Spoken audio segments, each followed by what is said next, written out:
Eto mga kaibigan, yung Manila City Hall, kapag nandito kayo, kailangan mag-ingat kayo rito kasi marami rito talaga nanguhuli.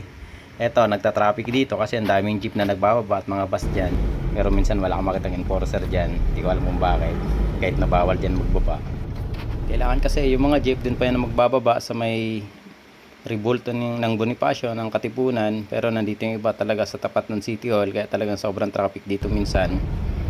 Mamaya titingnan natin kung saan yung mga enforcer nakapwesto para isa yun sa iiwasan nyo rito mga kaibigan, mga lods. Kung pupunta kayo rito sa Maynila, kapag pupunta po kayo ng Divisoria, kailangan pumwesto na po kayo sa pinakakaliwa nyo. Tapos itong sa gitna kasi mga lods, papunta naman po yan ng Santa Cruz.